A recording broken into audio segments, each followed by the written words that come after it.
Hello, everyone. Welcome to BizChicks TV. This is the place where you can find tips and tools to help you do business better. We're here to help you run a profitable business that's fun to run and to take the hassle out of your hustle. And I'm here with my friend and colleague, Miss Francine Gregory, real estate entrepreneur and tech diva. I'm Terralina from California Cover Ups, and we are the BizChicks.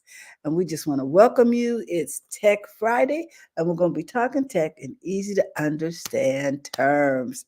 So we always like to get started in the morning hearing from Fran. Fran, what do you have for us today? This week in tech history, let's go back. Uh,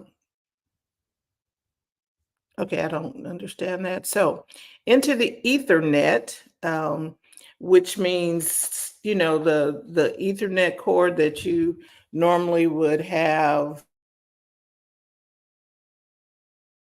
I don't know if y'all can see that. No, we Can can't. you see that? Mm-mm. Anyway, the Ethernet cord.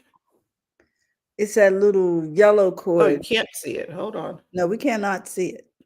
Okay, that's It's that because little it's on yellow cord that runs from your computer to from your router. your router. I like to do show and tell. I'm trying to Mm-hmm. see if I can do some show and tell today. Of course, here we go. Okay, Ethernet. This is the Ethernet cord. In case somebody didn't know. All right. So, May 13th, 1980, Digital Equipment Corporation, Intel, and Xerox jointly announced the Ethernet network specification. Ethernet is the predominant networking standard of today's business and home networks. And that came about in 1980. It seems like that is not that long ago. Okay. I'm not going to do. But it also seemed longer than I expected it to be. Mm. 1980. I got it. Okay. Right. May 13th, 1991, the System 7 operating system for the Macintosh is released. It is the second major upgrade to the Mac OS since 1984. One of the main features included in System 7 is built-in cooperative multitasking. System 7 is also introduces the concept of aliases, which will be later copied as shortcuts in Microsoft Windows 95. System 7 was the first Mac OS that the author became familiar with, and it was the foundation of future Mac OS versions until the release of Mac OS 10 almost exactly 10 years later. Out to space, May 14th, 1973, the United States launches Skylab 1. It's the first manned space station. It is the last launch of the Saturn V rocket and the largest payload ever launched into space at the time. Skylab will fall back into Earth's atmosphere in July 1979. Still not going to Mars. You're not, man. Okay. May 15, 2001, Apple Computer announces plans to operate a chain of retail stores, opening 25 retail stores in the United States by the end of the year. Steve Jobs holds a commemorative press event at Apple's first store in the second level of Tyson's Corner Center to make the announcement. The store, along with a second location in Washington, D.C., will open on May 19th at May 19th. At the time, Apple's plan was generally derided by technology experts as doomed to failure. Mm-hmm. On their anniversary date, Apple retail stores are now considered one of the catalysts to Apple's tremendous growth. But you know what, Francine? I think the difference is the fact that they actually had help their customers. because remember all of those, what was the name of that computer? Oh, I can't even think of it right now. But they had a lot of stores all around the place. Comp something, I don't know. Oh, Comp USA. Comp USA, that is the name of it, because that's what came to my mind. But they all went out of business, but they didn't have any help for the customer. When you Don't go want into to the get us started Apple with fries. store, you can try the products, you can talk to somebody about how the product works. They would finance the product eventually, and they gave courses in the store.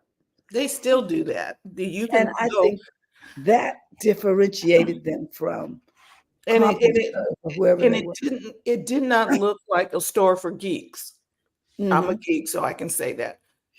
It mhm, didn't look like a store where only, programmers and engineers would go. mhm, It does not look that way now. You walk by the Apple Store in the mall, and you're not even really in the market to buy anything, but it's like, "Ooh, ah," and you wanna go over there and see what's in there. mhm, and the store is very attractive. Very, very attractive, Mhm, and I think that is why it is such a success. Everything is sleek and, um, eye appealing, and then they help you in the exactly, store. "Hi, exactly. can we help you today?" There's like 3 or 4 people trying to help you Mhm. when you walk in the store, unlike our what was it? Our escapade at Fry's. We got fried and fries. Oh my gosh. Mhm. All So, right. um, May 16th, 1946, Jack Mullen, an electrical engineer and U.S. Army Signal Corps veteran in World War II, gives the first demonstration of a high fidelity tape recording in the United States at the Institute of Radio Engineers meeting in San Francisco. He was able to demonstrate that a recorded jazz band sounded virtually identical to a live one during this demo, impressing the many engineers in attendance. While stationed in England early in the war, Mullen had discovered that German radio was able to broadcast symphony recordings in superior quality to anything he had heard before. He later had the opportunity to examine captured German electronic equipment and discovered the AEG magnetic magnetophone audio tape recorder, which had been used on German radio since 1941. He received permission to take two of the recorders and blank tape back home after he left the Army in 1946 as war souvenirs. He then refined and fitted the German machines with American electronics.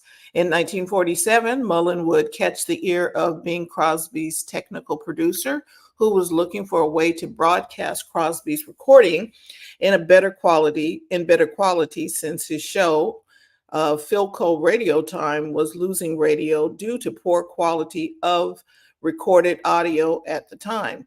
Mullen was brought in on Mullen was brought in as Crosby's chief engineer, and the recordings made by Mullen were a hit with listeners.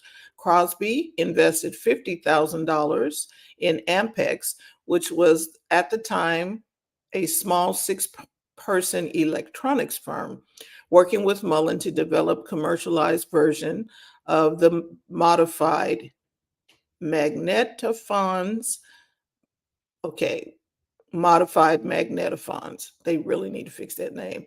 Ampex and Mullen would forever change the recording industry with the Ampex Model 200A, first shipped in 1948. 60 years later, at the 50th Grammy Awards, Ampex received the Technical Grammy Award Mm, in recognizing for having revolutionized the radio and recording industries. wow. Mhm. Hi-fi tape. That's And my last story today, May 16th, 1960, physicist Theodore Maiman creates the first laser light using synthetic ruby crystal a synthetic ruby crystal device. He was not the first to develop the theories behind the lasers, nor the first to apply for patents, but he was the first to create an operating laser device. The light produced by this device was not a true beam as we think of most lasers today, but rather a pulse. Other researchers would create the first laser beam soon afterwards. Mm. Yep. And that is your week in tech history. There is tech making history, like the Preakness is coming up, the horse race. Uh-huh. Verizon is set to what is the word? Stream that to Oh, several places. So their stuff is set to stream. I'm like, that's a major ticket item, and you cannot mess that up. yeah. And let's hope they get that photo finish. Right. They get it right. Right. I was like, ooh, that's a tall order for That's a lot of responsibility. it is. And so they are probably up to the task. We'll see how that goes. Okay. AI, there's a company that helps branding. So, there's a lot of AI this and AI that and what have you. Well, there's UNA, dear I. and right, Copilot and some other stuff. There's different names for the AI programming. So Lexicon Branding is a company, and you may not, as a branding company, you may not know their name, but you know some of the names that they have coined: Febreze, Dasani, BlackBerry, Sonos, the Subaru Outback. All of those are some of the names that they've come up for different companies. And that company is situated in Sausalito, California, and they have numerous requests from companies to name new AI technology brands. So who knows what's going to come out of these things, but they're a company that is tasked with trying to name the different AI programs. Oh, okay. Mhm. Okay, so let me see. Yeah, that's the Preakness. I talked about that. Yeah, that's a big job. I think that'll do it for tech making history. Righty. Does that mean I'm up next? You are up. Let me see where I am in this wonderful I'm gonna go like that. situation. Oh, hello, everyone. It is I, Tirolina, and I just want to share a couple of short videos from ABC about what's going on in technology. So let's see if I can bring this up and get this ready to go. I get this on. Okay, and go here and let me get this started. I want to talk about the fact that Uber is launching some wonderfulness. Here we go. The rideshare business. We've been talking about this all morning. Uber announcing the launch of a new shuttle service aimed at making it easier and cheaper for customers to get to their destination. ABC News business correspondent Alexis Christoforous joins us with more. So, Alexis, how is this going to work, and how do these shuttles operate? Two things we love: easier and cheaper. Sign me up, right? Okay, so how is this going to work? Uber is coming out with a shuttle this summer in select cities. You're going to be able to go to the airport, concerts, sporting events using the shuttle. You can reserve up to 5 seats up to a week in advance. And Uber says it will be less than the price of an Uber ride. It's going to be partnering with some local shuttle bus companies and commercially licensed drivers. That's who will be driving. You're still going to be able to go on your app and give a tip to the driver and also rate the driver on this in this situation. The cities it's going to be launching in this summer: 4 cities: Chicago, Pittsburgh, Charlotte, and Miami. And depending on how it goes, it'll roll out nationally. All right. Fascinating. A lot of tips. Oh, and can I just mention real quick before we go, a couple of other things they're doing. Uber One, now a membership program for students, a discounted program. And you can also, if you're part of Uber Eats, get deliveries from Costco, even if you're not a member. So lots of new revenue streams for Uber. Alexis Christoforous, thanks so much. Do appreciate it. So, what do you think of that? I like it, seeing as Uber to the airport for me, it was $40 I mean, from my house. And I was like, it is getting out of control. you know, the blue van? Remember Uh, the blue van that you used to yes, get when you Super get shuttle. the super, the super shuttle. super shuttle? Yeah, where you could, I think there were two blue van, and anybody could get a ride and catch a ride. You know, you knew you just It booked was, your super shuttle, and it would come and pick you up along yes, with other people and take you to the airport. exactly. I think that's a good idea because I haven't seen the super shuttle in a long time. You I know don't, what it was? Sorry. go Go ahead. ahead. What were you going to say, Doc? Well, Uber and Lyft really took the place of Super Shuttle, because the thing is, with Uber and Lyft, they come to your house, as does Super Shuttle, and we had one here as well called Go Shuttle. But you have to make all these stops, and you hope, oh, please let my house be first, please let.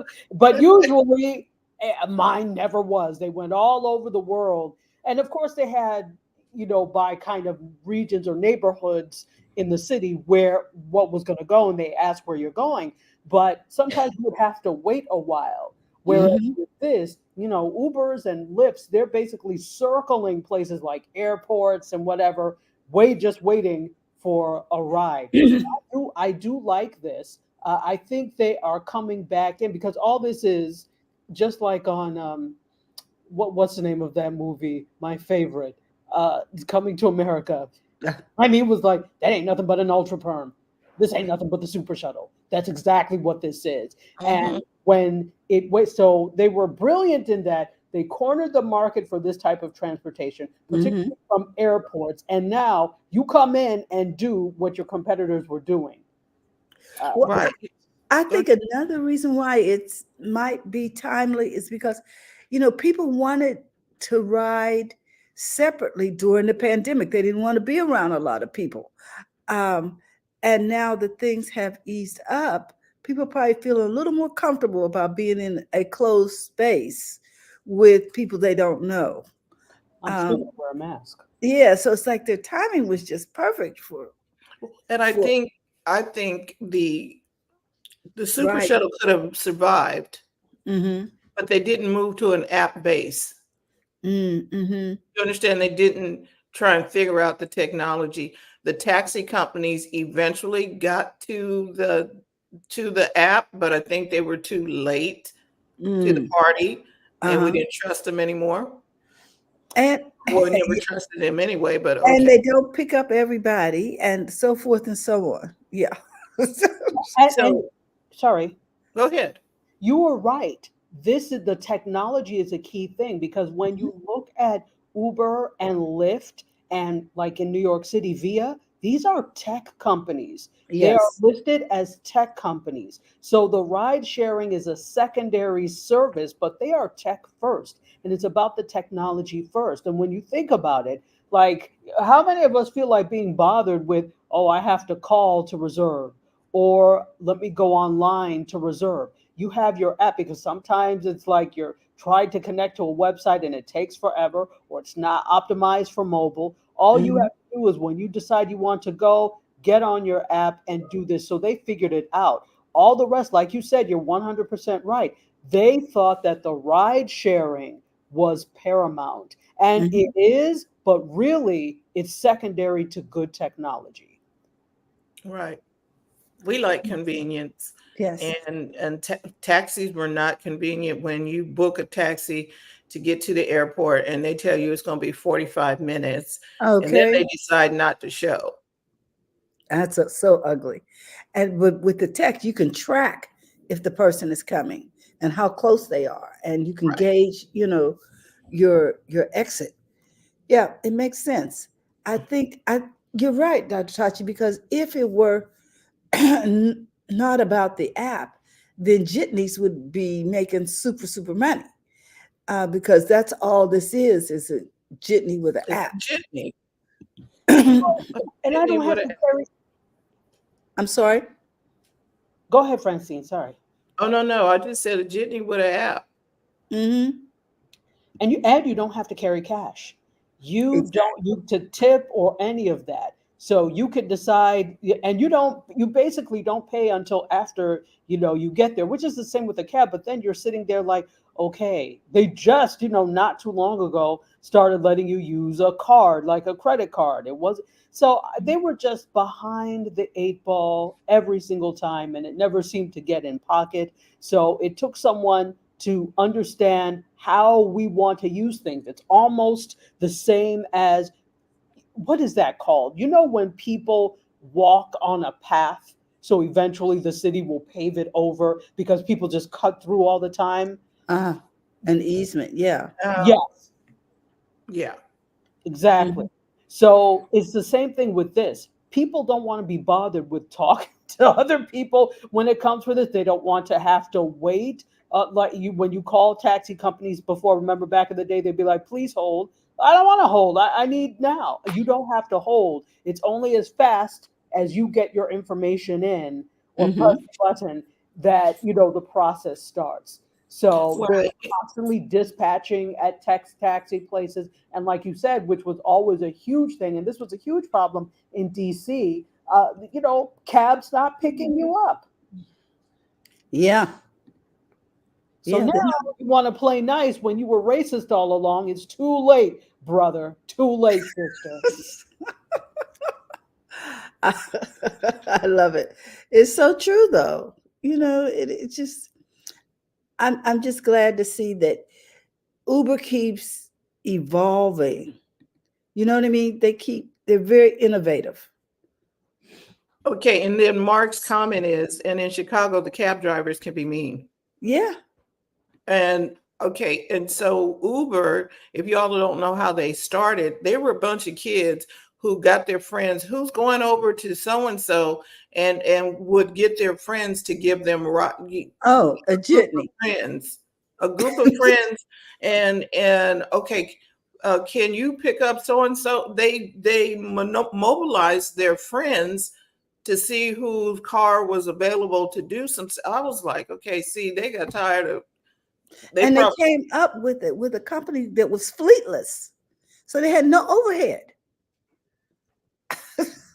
there were there whoever it was had their own car, and then then government gets involved here in California.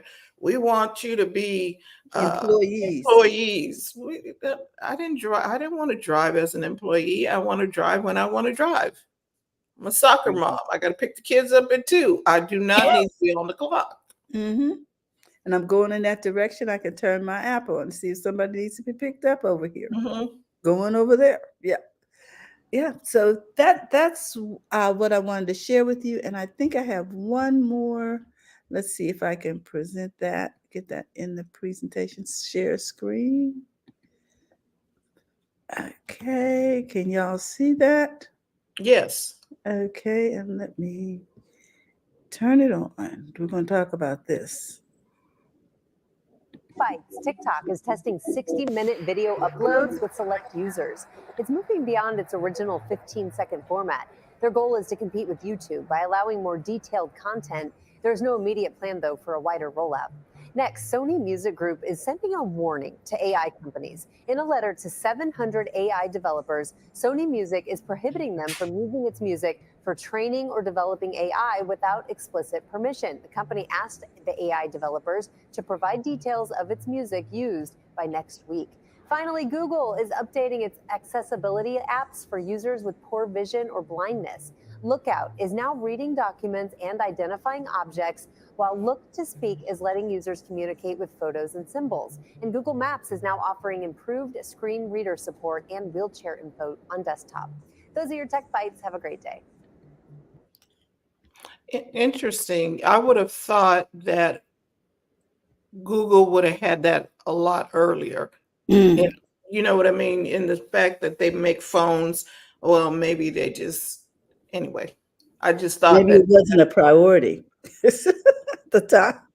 I don't know, but I just thought maybe it was I thought it was interesting that you could now navigate with your eyes. I thought that was, and that it is universal if you want it, as an accessibility on okay. your But see, iPhone.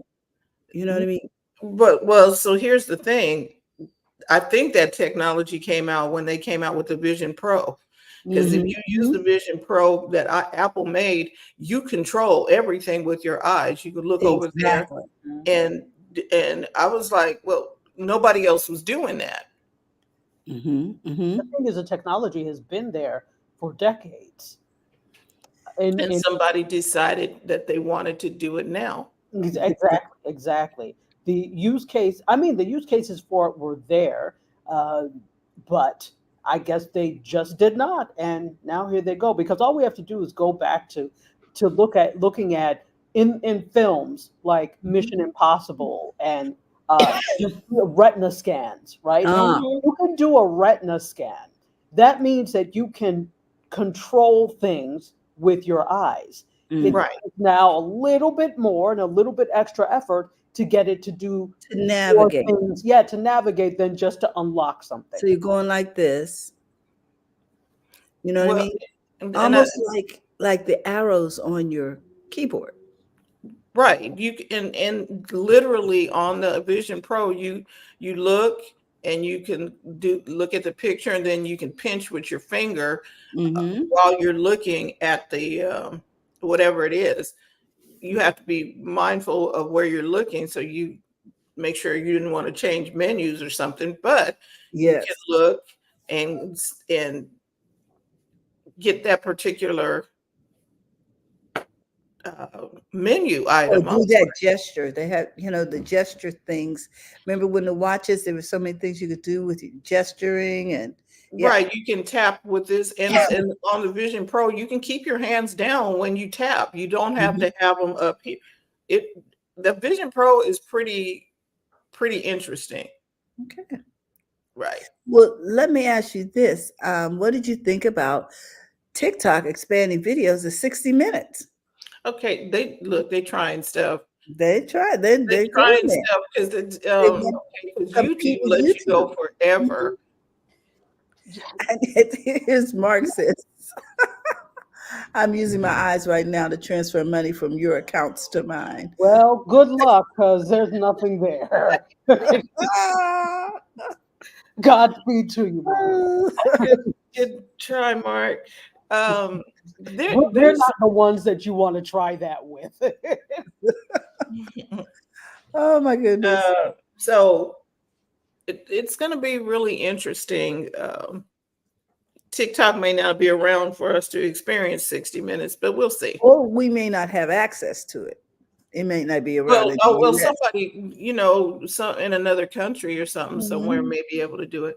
But anyway, that's some more. There will be some more TikTok news coming up. TJ sent her stories because she won't be here Okay. today, but I used AI to put her stories together. Oh, I love it. That's what I'm talking about. I Good move, Fran. I'm interested to see just to see the video because now I know Right. you created it. Okay. Yeah. So I'm going to step off stage Oh, and can I allow make you to. a quick comment about the not IG, TikTok, Uh-huh. and the longer videos? 60 minutes. Mhm. Yes, the 60-minute videos. For Now, select people right now. It's right, in for select people, and that's interesting. It feels like they're trying to fast track things because, as I recall, now, I'm on TikTok, but I've lost interest in it, so I post when I feel like now. Uh-huh. So I noticed that I had access to 30 minutes. Mhm. So Okay. it feels like they're trying to fast track things in maybe anticipation of something there, because already there is a lawsuit that I don't know if Terry put this, TJ put this in her things, but It there is is. okay, well then I won't talk about it. Mhm. So I saw it's that. because of those types of things, they're trying to fast track a lot of the features, but we'll see how well that works. Okay. All right, guys, that's what I have this morning, and I hope it was helpful. Yeah, it was. Good. Okay, so are we gonna hit TJ's story? Because I'm just gonna add it to the stage. And Okay, let's add it to the stage and see what she In got social to say. media news, Instagram is developing a new option called Peak, which would enable users to share a quick, unedited, unfiltered snap of themselves or their life with friends. IG's Peek option would enable you to send a quick one-take image with friends that would then be displayed in their inbox. Users would simply tap on the smiling camera icon to capture and send an image in one, leaving no room for editing or refinements. The recipient would be able to then view the image just once before it disappears forever. The process is similar to BeReal in that you would send simple, real-time images designed to capture your day-to-day life, free from the performance pressure of the regular IG feed. But unlike BeReal, which is based on daily prompts, this feature would not have any set time or posting requirements. Instagram has not said if or when it may be launched. Meta is testing a TweetDeck-style layout for threads on the web. Meta has unveiled a new TweetDeck-style UI for threads on desktop, which enables users to create columns dedicated to topics of interest and have real-time feeds of each displayed on screen. The new layout will enable you to create live streams of threads posts on your chosen topics so that you can stay across the various conversations in the app as they happen. According to Instagram chief Adam Mosseri, the new layout will enable you to pin separate columns for your favorite searches, tags, accounts, saved posts, and notifications. So it's very similar to TweetDeck, which is now called X Pro and is only available to paying subscribers. TikTok is testing the ability for users to upload 60-minute videos, the company confirmed to TechCrunch on Thursday. The feature is available to a limited group of users in select markets, and TikTok says it doesn't have any immediate plans to make the feature available widely. TikTok says that while creators can weave multi-part stories together by telling viewers to go to part 2 or more of a story, it often hears from creators who want more time for things like cooking demos, beauty tutorials, educational lesson plans, comedic sketches, and more.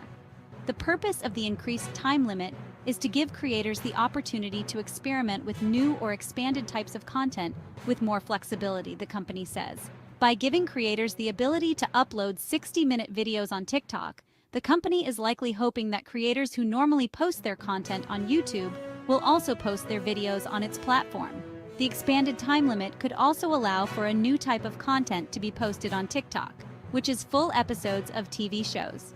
It is unknown when or if TikTok plans to launch the 60-minute video upload option widely. TikTok is testing a collaboration feature for posts. TikTok's developing a new option that will enable you to tag collaborators on a post, which will then link their profiles to your post details. Creators will be able to invite up to 5 other creators to make a collaboration post. Users will be asked to approve collaborator listings and will be able to decline those they don't want to be included on. Users will also be able to remove themselves as collaborators retrospectively. Collaborator posts will appear on the creator and collaborator profiles, though only the creator will be able to edit the post. You'll be able to invite people to collaborate on a post up to 4 times each month, so it's pretty much the same as collaborative posts on IG. The feature hasn't been released as yet, but it looks to be in late-stage testing. TikTok content creators sue the U.S. government over ban. 8 TikTok content creators sued the U.S. government on Tuesday, issuing another challenge to the new federal law that would ban the popular social media platform nationwide if its China-based parent company doesn't sell its stakes within a year. Attorneys for the creators argue in the lawsuit that the law violates users' First Amendment rights to free speech, echoing arguments made by TikTok in a separate lawsuit filed by the company last week. The legal challenge could end up before the Supreme Court. The lawsuit says the creators rely on TikTok to express themselves, learn, advocate for causes, share opinions, create communities, and even make a living. Arguing the new law would deprive them and the rest of the country of this distinctive means of expression and communication. The Department of Justice said that the legislation that could ban TikTok addresses critical national security concerns in a manner that is consistent with the First Amendment and other constitutional limitations. We look forward to defending the legislation in court. OpenAI debuts GPT-4o Omni model. OpenAI announced a new flagship generative AI model on Monday that they call GPT-4o. The O stands for Omni, referring to the model's ability to handle text, speech, and video. GPT-4o is set to roll out across the company's developer and consumer-facing products over the next few weeks. OpenAI CTO Mira Murati said that GPT-4o provides GPT-4 level intelligence, but improves on GPT-4's capabilities across multiple modalities and media. GPT-4o reasons across voice, text, and vision, Murati said. And this is incredibly important because we're looking at the future of interaction between ourselves and machines. GPT-4 Turbo, OpenAI's previous leading most advanced model, was trained on a combination of images and text and could analyze images and text to accomplish tasks like extracting text from images or even describing the content of those images. But GPT-4o adds speech to the mix. GPT-4o is available in the free tier of ChatGPT right now. OpenAI notes that ChatGPT will automatically switch to GPT 3.5, an older and less capable model, when users hit the rate limit. And that's your social media news this week.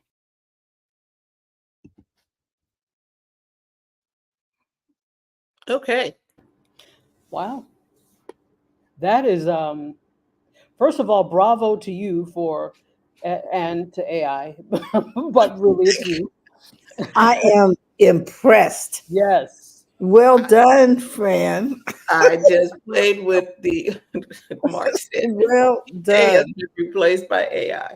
TJ did the work though, right? Mhm. She gathered the stories and she had written them out. I'm like, I don't need to stumble over all this. Let me just Put it over there. mhm, run it. And it went out there and put it in there. I told it, give it explicitly, use exactly the script. Don't deviate because it'll try and come up with some stuff. But I think the ban the Mhm. about the creators suing, I was like, wait a minute. Yes. So if Chat GPT, not Chat GPT, but if TikTok just decided to quit, you I, wouldn't be suing. think this is I don't know because of the situation we have with the Supreme Court. I'm not sure whether or not this is going to what the outcome is going to be. But to me, ladies, let me see if I have an analogy that works for you. It's sort of like saying I work for a company that is undermining my government, and I want the right to work for that company, and I want that company to have the right to exist within my country. I'm trying to simplify this. This is because this is what they're saying is going on with TikTok, that it is undermining, you know, democracy and the foundation of our government, whatever, or it's spying on us or whatever it is, but it's a threat to national security, according to the government.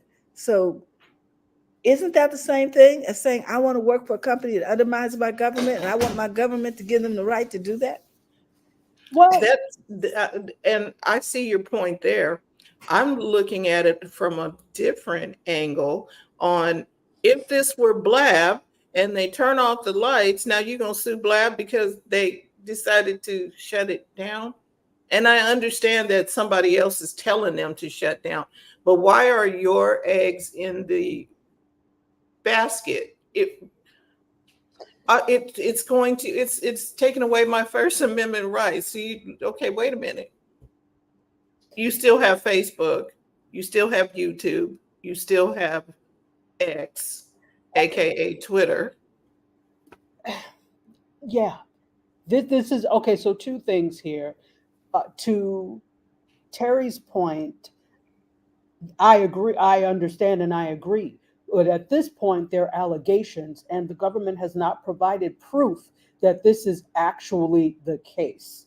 So, what they're doing now is they're doing this saying, probably it's within their rights to do so, but you haven't provided proof that this is not the case, because when you talk about privacy and other things, then you need to levy the same harshness at Meta. You need to do the same thing. You're not using an even hand for all cases here. So is there something you're not telling us, or is this actually the case? So they haven't provided any proof that, and I'm not saying it's not, but they haven't provided any proof. And if we're going off of our system here, the legal system shows that the prosecution has the burden of proof, and you have yet to provide any proof yet, and you are the prosecution.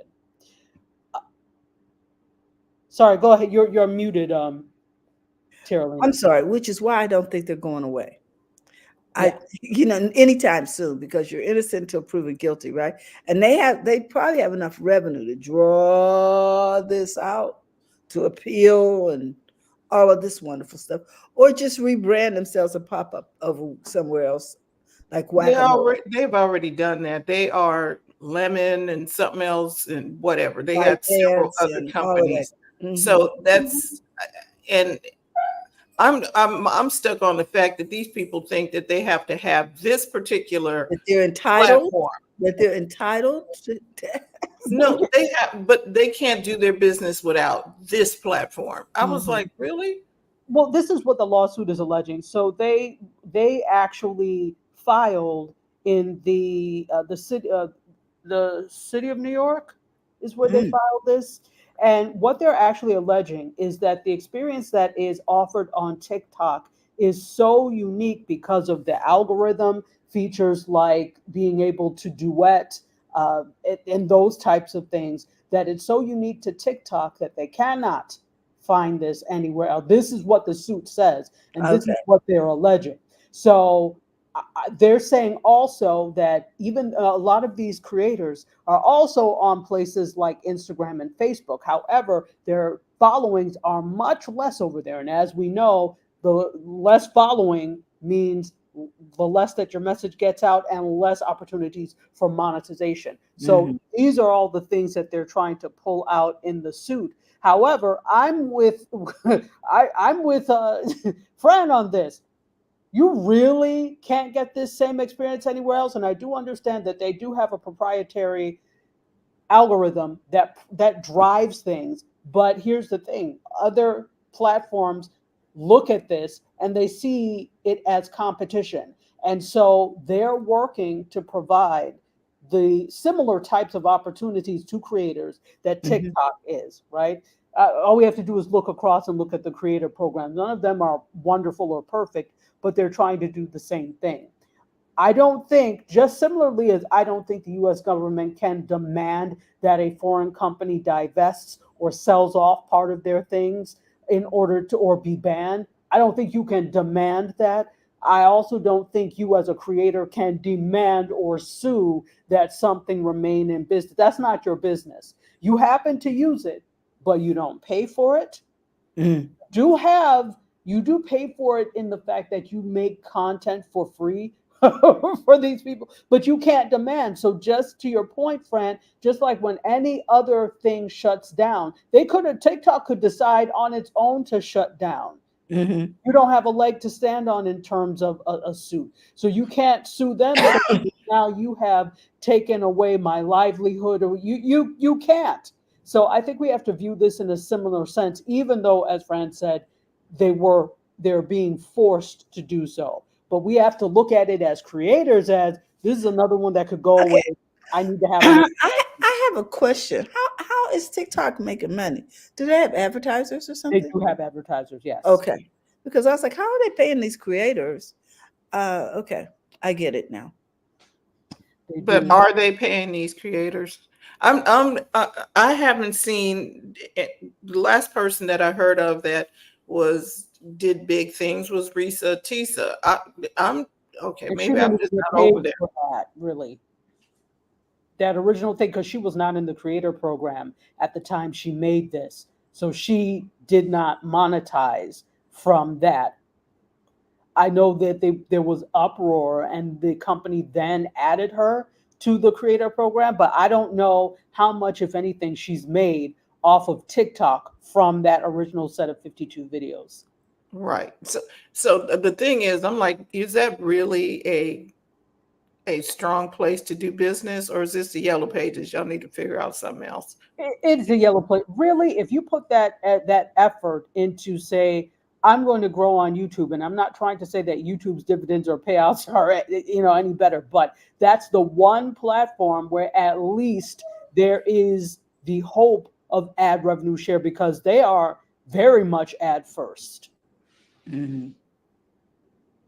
And if you get your channel set up correctly, and what would TJ been telling us, people have to want whatever you're offering in order to get people to keep watching. So, and it's not about the followers; it's about the engagement. Are these people engaged with you? And on the Tuesday program, she talked about that with how the engagement on Instagram, you can get engagement if the people who are interested in you engage with you. And so I don't know. Anyway, I just think they're, what did you say, Terry, entitled? I just want my, I just okay. want what I want, and I deserve it, whether I earned it or not. Well, we can't help you there. Okay, and we're not going to talk about anybody's eyelashes today, right? Okay. Oh, well, that was up next anyway. Okay, good. Okay, Doc, I hope you go there because that was Okay, wild. I am missing something, so please, y'all gonna have to. Yeah, We'll get to it. Let's go to media. Okay, Dr. Taji, it's your turn. Fantastic. But I really don't know about the eyelashes. I'm just like amazed by the ridiculous levels of finger-like eyelashes that are, adorning people's eyes. So is there something that we're missing? Yeah, but it's political, so I don't know if we want to go down that. Oh, yeah, never mind. I'm gonna go down that road. It's got, okay. I guess maybe I need to go look it up because I don't know Y'all what. need to go look it up because we don't like to get political on this show. But I thought How because can eyelashes be political? Okay. exactly between Okay. what's the woman's name? Green and Cortez. There's a little eyelash clash here. Okay. Dr. Tashi, take it away because I don't have a clue. I'll go look it up later. Okay. Wow, we'll turn anything, not us, but people will turn anything political. Yes, they will, girl. Nonsense. Anyway, so I just wanted to, before I start, hello, ladies. It's good to be here with you once again. It is so good to have you in the house. Yes, I have to give it. I had a wonderful breakfast this morning, and I have to shout out to Maya Papaya in Fort Lauderdale. It's like they make all like natural. It's an organic and natural restaurant, and so I decided I didn't feel like making anything, and I had shakshuka from them this morning. And it was so delicious. It was absolutely amazing. Comes with sliced cucumbers and their house-made hummus, and it was awesome. I'm like, I'm good till dinner. So thank you for that. I just wanted to share how good I feel after a wonderful breakfast. So there are a few things that are happening in media. Instagram, even though this is, is social media is media, and Instagram actually has a new show, and it's a series that's just kicked off called Creator POV. I don't know if any of you have seen this on Instagram. So I have not. No. So it is called Creator POV, and it's an interview series that actually just kicked off 3 days ago on the 14th. And that's where Adam Mosseri, who is the CEO of Instagram, is sitting down with creators just to get their POV.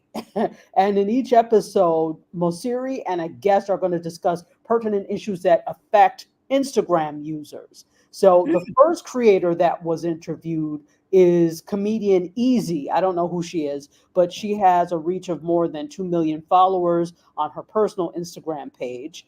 And it's interesting because this one is available across 10 segments on the Creators Hub. So that's really, if you've ever looked at the Creators Hub, that's a creator's guide to Instagram, basically. So I guess they sat down and did it. And then over the course of 1 hour or whatever, and then they broke it up. I think that would be something worth watching right now. You understand? With all the other stuff that they got going on Instagram, I might be interested in that or something like that. Yeah, absolutely. But what does this sound like? We've been talking a lot about social media today and what people are doing. What does this sound like Instagram is trying to do to you anyway? I'm thinking off the top of my head, Red Table Talks, different types of programming. Oh, okay, I was gonna say Quibi, but no. Poor Quibi. Quibi was ahead of its time. And maybe they should have ran on Instagram. Who knows? Okay. No, well, maybe they should have teamed up. You're right. They should have teamed up with somebody who knows. Although I don't know that Instagram really knows. And I think this is really their attempt to try and capitalize off of some of the things that YouTube does. For example, I mean, and this totally reminded me as you were talking about TikTok and giving more time. Everybody wants that YouTube model because yes, we have short attention spans, but we can sit down for things that are interesting to us. Look at all these vloggers every week, and you guys know I say every week I watch a lot of YouTube. The ones that I watch, each of them has at least like 1 hour or more vlogs every week. And I'm, if they end after 17 minutes, I'm like, I'm sorry, where's the rest? So, I think everybody is looking more, even though they're chopping this up, people are probably going to try and watch it in one sitting. So one right after the other, which is still longer form content if you're watching things one right after the other. So don't be surprised if we see more of this, even though Instagram already gives you the opportunity to upload longer formats and you can do lives. I think the thing is here too, you can't really replicate the look of YouTube, if that makes any sense, because YouTube has the aspect ratio of traditional television, whereas Instagram lets you do that if you're going live, but it ends up so small. So, the viewing experience is different. But in any case, I think this is interesting. I think it will be interesting to watch. I want to see who else he brings on. And yeah, let me know if you ladies watch it or if anybody out there, if you're going to watch or have watched. I'd love to know what you think. Oh, so is this Club Shay Shay on Instagram? You know what? Probably a lot more PC. Probably not. Mosiri doesn't really have a dynamic personality. If you've ever seen him, he's not corporate like in terms of stiff, but he's not a Shannon Sharp, if that makes sense. Well, what I meant was it's the type of program that you would have found on YouTube, but now over here the format is the same. You know what I mean? So it's a podcast that is on, because YouTube tried to say YouTube podcast. It's just a YouTube video. Just saying. Very sad on your part, YouTube. Yes. You know what? That is a good thought. It could be. It feels like this is more geared toward creators and or people that want to be creators. So it feels like maybe it's more instructional / inspirational for that set of individuals. However, I could see them expanding it or coming up with something different that would kind of be a rival to a Club Shay Shay type thing. What is to say that a person, a creator, or even a business owner for that matter, couldn't mimic that and do interviews with people like us? We do BizChicks TV here. What's to say we couldn't do that and post it up? except for the fact that Instagram is putting it out. But why not? Remember, Watch on Facebook? We never got to explore, but the lady who's braiding hair was on there. I just could not understand how we not made the cut, but okay. Yep, she made the cut, but we didn't. Okay. Oh wait, what lady braiding hair? Are we talking about Rachel Dolezal? No, No. this was something on Watch when Facebook came out, and they had Facebook Watch where you can have a show on Facebook. Yes. There was a lady who had a show braiding hair. And not particularly polished. It was just her braiding her child's hair. But see, that's what happens when we think we can leave it to Meta to select what good content is. No. So there are a lot of people, because I think I did apply too for Mediascope or whatever. I don't think I ever heard anything back. So I was like, well, okay, I'm still gonna do what I do, and I think that's the key thing. Right. And so that's what I was saying. This could be a foreshadow of other people. Oh, I can do what Adam Mosseri did and run a show instead of just posting up some random stuff. Yeah, absolutely. If it takes off, I think the thing with any type of content is, what do audiences like from you? Will they watch it? So I don't know. But you're right. This could be a thing toward longer form content. But I have to say that Meta doesn't stick with any one thing any too long. So we may never know. So are the creators going to sue Meta because they took it away? They took away the and we can't do it anymore. Oh dear. So that's what's happening over there. Let's take a trip Okay. over to YouTube, since we're talking about YouTube. YouTube series. Have you ever watched Hot Ones? Where No. the host, so Hot Ones is a spicy chicken wing interview. So Sean Evans is the host, and he does he does interviews with people, like I think Kevin Hart was there, and this is on his YouTube channel, and they're doing interviews, and it's also kind of like a spicy chicken wing challenge. Right, where they have these different hot sauces and stuff. Yes. And the guest has to eat the hot sauce. Right, and it's usually on a chicken wing.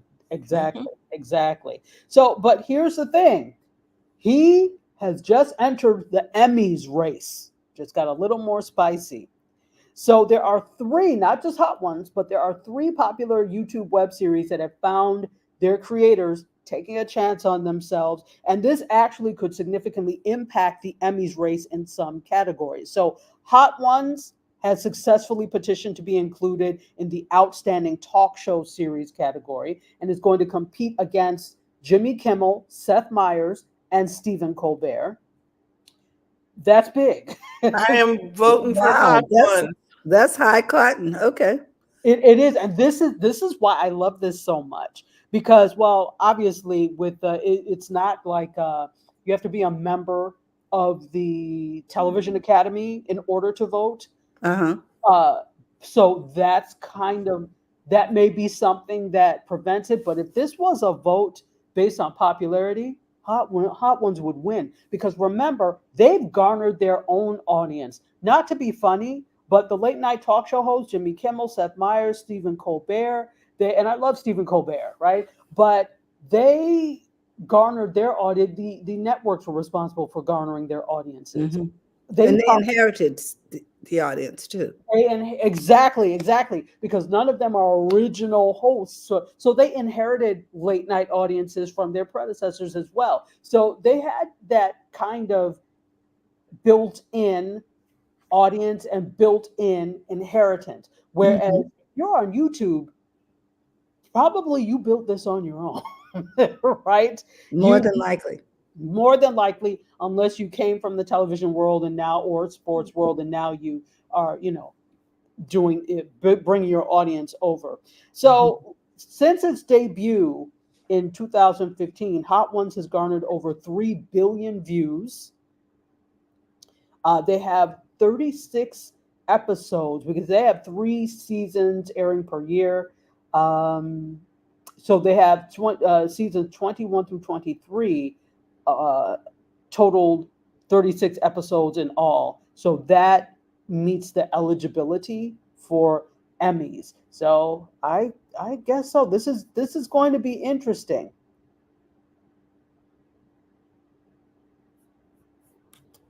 So are you there? Are you guys there? Yes, we are here. Okay. I'm congratulating them because We are talking billions of yeah, wow. billion viewers. Absolutely. This is People don't sleep on these other platforms. This is the future of content as we know it. I'm not even going to say television, Hmm. but the future of content as we know it. So congrats to them. All Mhm. right. Okay, I'm gonna take a shot at the people suing the government for TikTok. You could be like him and have billions if your programming is what people want to see, and he's not on TikTok doing that. Exactly. To me, this is misplaced energy, and I get this is part of your business strategy. Notice I said part, but businesses have things that fail all the time. How many times have we seen a business and they lose an account because the account that person closed, they decide to go with someplace else, and that constitutes part of your strategy, but it shouldn't be all. So if you lose one client, this means that you need to be looking at how do I make up for that client, or better yet, your strategy should be in place that it's like, okay, well, thank you. I wish you well because you have so much else other business. But for a lot of people, TikTok is it. So this is something to look at. Definitely. Let's Yes. Yeah. Let's talk Netflix. Netflix's ad tier, remember they have an ad tier. I can't remember how much it is, but it's like, what is it? 6.99, 9.99 something, and you but it Something like that. something like that, but you get ads with it. So Hmm. their ad tier has now hit 40 million users, so somebody is okay with watching ads. There you go. I am. I like let roll it. Yeah. It seems to be a hit. So if you don't know, the upfronts are happening now, and I always explain what the upfronts are. That is where television shows, I either for linear television is the upfronts. New fronts is usually digital, so YouTube, etc. So, but they're all the same type of thing, and this is where different networks, etc., present their slate of programming for the upcoming season to advertisers. So Mhm. that's going on and happening right now. So Netflix had their presentation. I think this was 2 days ago. They had their presentation. So on Wednesday. So as of April, Netflix has a total of 270 million subscribers across all tiers. Mm, Yeah, that's quite a lot. that's impressive. It is, and people keep wanting to be the Netflix crusher. You can't. Just do well what you do. Okay. Just do you, boo. Exactly. And in trying to, that's also the marker of someone who is not very brilliant on their own, does not shine very brightly on their Mhm. own. The fact that if you have to do things so that Netflix doesn't have, because let's be honest, there's room in the space for everyone, but not everyone thinks that way. So people are trying to, oh, well, we want to do what Netflix does too, and supersede them in the market. Well, you can't. I'm sorry, unless they do something to really seriously fumble, you can't. Whoever was there first, if they keep innovating and keep doing things, it's going to be very hard to overtake them, especially when your only goal is overtaking them. We're taking back all our stuff so we can play stuff like Netflix does. Did you have a goal or a strategy or a plan? There you go. Or did you just want to beat them? Because that never works. Mm, So yeah, that's what's happening. So in addition to, and if you just watch their trajectory from mailing out DVDs to now, hmm. where they've just continued to innovate. They've done live, right? They've had a couple of comedy shows that were live. They've done series Is where is they go ahead. is Netflix going to um, stream the NFL during the holidays? Is that, did I see that Yes, somewhere? yes, that I just saw that. So they have, and I don't have the whole story, but yes, they have rights to stream NFL. I don't know if it's games, if it's something, I don't know specifically, but I saw that just before I came on. So yes, That's going to be major if they are streaming During the Christmas football. holidays. during the It's, Christmas holidays, yes. but it's still major because now they the football the NFL is picking up viewers that they may have lost when they moved from cable TV because people are on Netflix Mm-hmm. Mm-hmm. and not cable, right? So they're Yes. picking up those viewers, and I think the cable companies are in probably a situation that they're going to need to think about. They should have been thinking about this. I don't It's understand why ridiculous. in 2000, since 2012, when we started to see the Ides of what is it, the Ides of March, when we started to see that, I don't know why you weren't planning then. Oh, yes, I do. You all are not futurists. You are capitalists. There's a difference. Yeah, they need to come get their dishes off my roof now that, oh, you can get uh, blank TV without a dish. Okay, then come pick up your dish off my roof. They will never. You know how much that's going to cost? They will never, because that technology is outdated anyway. So now it's just space junk. Right. That the homeowner has to get rid of.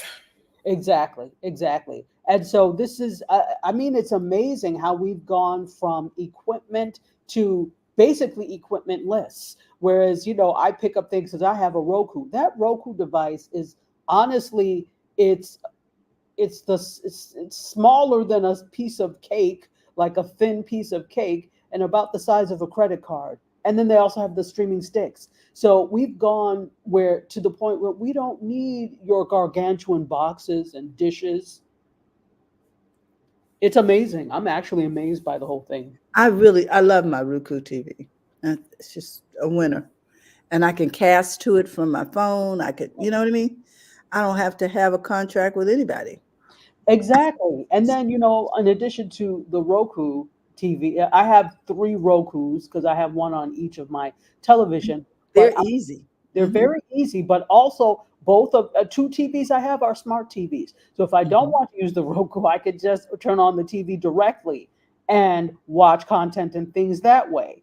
It, Mhm. it's so you don't even need extra equipment now because televisions come built in with the capacity to do these things. And it's interesting, and I'm sure they've been working on this type of thing for a while, but there's no incentive to innovate when not only can I have this, I can charge you for it to have this box. And if you don't return it, I can charge. So there are all sorts of things that come along with those. Roku and the Chromecast and Fire Stick, these are the worst things that ever happened to cable. So But I love them. yeah, absolutely, absolutely, absolutely. So yeah, you're absolutely right. So this is, I'm looking at it now. They got the streaming rights for NFL games on Christmas Day. Wow. Mhm. So Yeah. they announced this at their upfront presentation as well. They're also going to have more live comedy set specials coming soon. Um, the match between Jake Paul and Mike Tyson. Also, weekly WWE broadcasts. Okay. So Come they on. are becoming a stream. I mean, they're already a streaming platform, but they're now getting more diverse content And than into live just events. right live. That's it. Okay, because um, Showtime is no longer doing boxing. Oh, I didn't know. Right. So because Showtime got out of the boxing game, that left a void for somebody else to pick up the boxing Right. And where are you going to watch it? Because the people who are into boxing right now are younger, and they're probably going to watch it on a YouTube, not on YouTube, I'm On their sorry, phone. on a Netflix or something else. They're Mhm. not going to watch it on television. And I believe Amazon picked up some of boxing too. Yeah, these traditional or non-traditional outlets where you would think there would not be sports, we're starting to see this because it's presenting a real opportunity. Mm-hmm. Also, speaking of taking somebody on, Netflix, let's stay on Netflix for a moment, is going to take on Google and Amazon by building its own ad server. So here we go. From the platform that was vehemently against advertising at all to having an ad supported tier. And during the upfronts on Wednesday, they're launching their own advertising technology platform coming up soon. So they're trying to take on other ad server heavyweights like Google, Amazon, and Comcast. Mm. So what does this mean? We're going to get a lot more commercials. Exactly. You won't- And Well, maybe you know, maybe they'll be better formatted. Maybe they'll be cuter.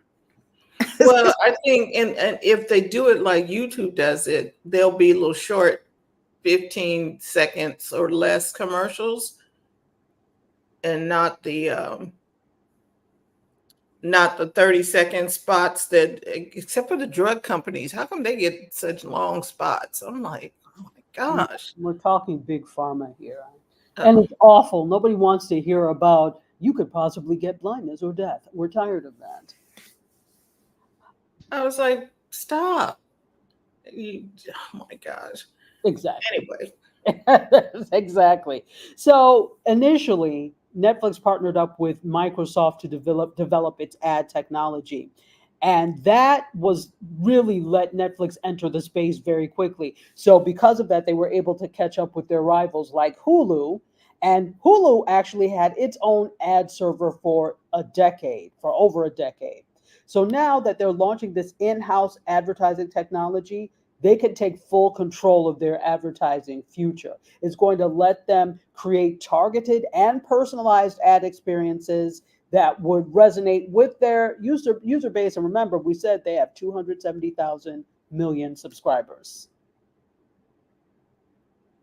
This is what they wow. said. Bringing our ad technology in-house will allow us to power the ads plan with the same level of excellence that's made Netflix the leader in streaming technology today. And this is what Amy Reinhard said, who is Netflix's president of advertising. We're being incredibly strategic about how we present ads because we want our members to have a phenomenal experience. We conduct deep consumer research to make sure we stay ahead of the competition, bringing opportunities that are better for members and better for brands. So here's what they're saying: targeted advertising, personalized advertising. Bringing that in-house is going to allow us to do more than that. Gone are the days of the general here you go advertising. This is why none of us can point to anything during the Super Bowl that was a phenomenal ad. I can't. Can you? No, I, no, I don't even remember what commercials played. I don't either. Because it's no longer, even though it's still big ad spend for a lot of companies, the Super Bowl is the most expensive time of year to advertise on television. Despite that, none of us are really, there are no memorable ads like, remember is it the Budweiser frogs, all those things that you could think of from years ago. That the thing about the Super Bowl was the ads. Nobody can point to anything now. Nope, because the ads are not good. Seriously, no. Absolutely. You know who else is going to do some more things with ads? YouTube, because they were at the upfronts as well, and they had an upfront presentation. And the CEO says they're redefining TV. They've launched ad takeovers, for the top 1% of creators. So that's like Mr. Beast, okay, basically. So on average, according to Variety, viewers watch more than 1 billion hours of content on TV screens daily. Mhm. So according to, Wow. yeah, that's a lot Daily. daily. And according to Nielsen's total TV and streaming report for the US, YouTube has had the #1 share in streaming watch time every month on American TVs since February of last year. So that really says that they are redefining what television looks like. YouTube came and threw a wrench in the plans of ABC, CBS, NBC, and Fox. If you wanted to be it, you're not. Even cable, if you wanted to be it, you're not. So there said this, we're redefining what TV looks like, helping creators reach new heights and using AI to expand creativity. So now they announced the formal launch and expansion of YouTube Select creator takeovers, and that will let advertisers buy out the inventory on channels that represent the top 1% on the platform. So they've already been in existence since the end of last year with creators like Jason and Travis Kelsey's New Heights podcast. But now it's like so brands can buy out all the inventory on a specific channel, which is interesting. Wow. Yeah. So if we're looking at what the theme of this year is for media, it's advertising. Not that it hasn't been before, that's how they pay things, but everybody is now doubling down on new ways to advertise, how they can expand advertising, personalization of advertising, and better targeting. So all of these upfront presentations had some level of this is what we're doing with ads, basically. Wow. Yeah. Well, hey, running a profitable business that's fun to run. Exactly. All right, I have one more for you. As if we asked for this back. I don't. Oh, so this is another one of who asked for this, but that could just be me saying this. But I'm saying on today's Who Asked for This, Victoria's Secret has announced the return of the Victoria's Secret fashion show after half a decade. So after 5 years, they are coming back. Oh, That okay. is a who asked for this because I have someone who was excited about it in this room, but okay. Go ahead. Okay. See, maybe it just depends on who you are. I guess so. So they announced this on Wednesday on Instagram that this annual show, which was last held in 2018, will officially make a comeback later this year. It says we've read the comments and heard you. Well, who said bring the fashion show back? All I know is listen. That is, I can't say I ever watched or was interested in watching. I just obviously saw highlights, and the big thing is usually at the end of the show is the really dazzly designer, high end, very expensive underwear that they show. But most people who go to Victoria's Secret, I need to get some undergarments, please. That is the overwhelming thing. So I think it having a fashion show makes sense because it still is fashion industry, but it went away because it was mismanaged. It was not hitting the right note. Younger people didn't care about that. So that's really why it went away. And it wasn't, good return on investment. So it's coming back. And this is marking a significant milestone for them. So another thing that was a problem in the past, they had a lack of inclusivity. I'm not watching you if I don't see myself reflected. So they've undergone a transformation to regain relevance with a wider audience. So this includes overhauling the images and featuring a more diverse range of body positive models in the campaigns, as well as redesigning undergarments to uplift women's natural body shapes.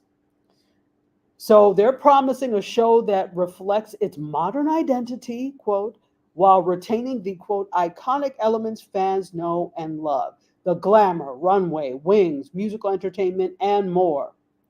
So this will be interesting. There's no specific date that we have yet for this, but it's going to be in the fall of this year. Thoughts? It sounds to me like they're feeling the competition from overseas and from, I mean, you can't watch YouTube without seeing commercials for underwear now, and no underwires, emphasizing comfort. And so I think that they're feeling a drain on their profits, and they decided to get into this space, and also the body image thing. They knew they had to fix it. Look at that. Miss Susan, Miss Teenage America and Miss America recently resigned. Stuff is going on in this space, and they need to, if they're going to remain relevant, they're going to have to make some changes. Maybe all of the models won't be in skimpy underwear. Maybe they'll be in some of those pajamas and t-shirts and bottom type things. I don't know. Absolutely. I think a change is needed, but let me tell you what else was leading the charge to the change. Rihanna and Savage by Fenty. Competition. The competition, the fact that she is, not only is her stuff wonderful, not only is it well made, Mm-hmm. in my opinion, Victoria's Secret things are not particularly well made. It's just the name. But hers is well made. It's nice, it's stylish, and it's inclusive. It is Every inclusive. single one of her shows is inclusive, with all sorts of body shapes, all sorts of people from ethnic backgrounds. Absolutely amazing. And so she's already, killing it in the fashion game and the makeup game. And so they realize this, that the one to beat here, and not to beat, but the one to contend with, is Savage by Fenty. So I found that interesting. So if anybody cares, this fall you'll be able to see Victoria's Secret again. But somehow I think people have stopped caring. So that's what I have for you today. Thank you. Wow, that was great, Doctor. I do remember a TikTok video that came out, something about Victoria's Secret is made up by a dude. Well, it is and that's part of the problem. It is underwear that is for the male gaze as opposed to what it was intended for, which doesn't mean it can't look nice. But if it is intended for the male gaze, they're looking at, and gaze, Gaze. Not the, but if they're looking at it for one thing, they are not taking into account, okay, this is not comfortable. Okay, this is not good. Those types of things. No, you cannot make underwear out of mesh. It may look nice, but it's not going to be good. And that's why it's probably, yeah. And I heard you say that now they want to use it to actually support. Well, what was it in the first place? It wasn't supporting the natural elements. It was for the male gaze. That's exactly what it was for. I'm going to go, I might start a fire here, but what's the difference between Victoria's Secret and Frederick's? I think it was the size at one point, because they only went up to certain sizes, and Frederick's. No. Frederick's of Hollywood and Victoria's Secret. It was a little skimpier initially. Victoria's Secret just did a different type of branding for it. You know what I mean? It took it from risque, but it was still the same target audience. Yes. Yeah. Exactly. See, and so Victoria's Secret was thought to be more, can we say, like higher class, if that makes sense? So if Socially acceptable? socially acceptable, there we go. Right. So But if, go ahead, sorry. but it was the same stuff. Essentially, a lot of it was the same. Exactly. So if you go into, if you went into Fredericks, if Fredericks was, okay, the movie Pretty Woman, if that was her before the transformation, then Victoria's Secret was her after the transformation, quote unquote. But they were both the same. They're still the same person. Right. And Fredericks used to be in the mall. Sure did. Yes, they were. They were. Interesting. Just like Victoria's Secret was in the mall. I'm like, okay. Yes. But anyway, just things to think about. Thank you, Dr. Tachi. Appreciate it. Sure. All right. So that is our time. Thank everybody for tuning in here live and on the replay. We talk about a lot of stuff on Fridays just to keep stuff stirred up. But we would like to make mention of checking out Dr. Tachi's program, her network, indiesoupmedia.tv. You can check that out over on the Roku channel, or you can go to indiesoupmedia.com. While I'm looking for this, here it is. There it is. Thank you, Terry. Go check out the show. I think is the 311. Is that coming on tonight? 313 versus everybody. Yeah, we have 313 versus everybody. Nice little show that I think you should check out on the Roku channel or indiesoupmedia.tv. It's just, I think it's going to be good for you. Kind of nice way to spend your Friday afternoon, evening. Also, we just want to say thank you for tuning in and become a part of the BizChicks community. You get good information here that's going to help you take the hassle out of your hustle. You can join BizChicks TV by texting biz to 33777, or you can go to bizchicks.net. And we've hopefully your experience over there at bizchicks.net is a good one, because we just updated our website. Let us know what you think. You should be able to move around in there pretty easily and get you where you need to go. So, Terry, anything else you'd like to add? I just want to remind everybody that we're here to help you take the hassle out of your hustle. So if you have something that you're struggling with in your business in terms of doing marketing or getting websites situated, or want to become a broadcaster, just tap into bizchicks.net. We'd love to help you run a profitable business that's fun to run and to take the hassle out of your hustle. I want to say thanks again to Dr. Tachi. I want to say I am terribly impressed by your AI presentation today, friend. And I want to send best wishes out to TJ and all of you watching live and on the replay. Have a great day, and we'll see you soon. Bye-bye, everyone. Bye-bye.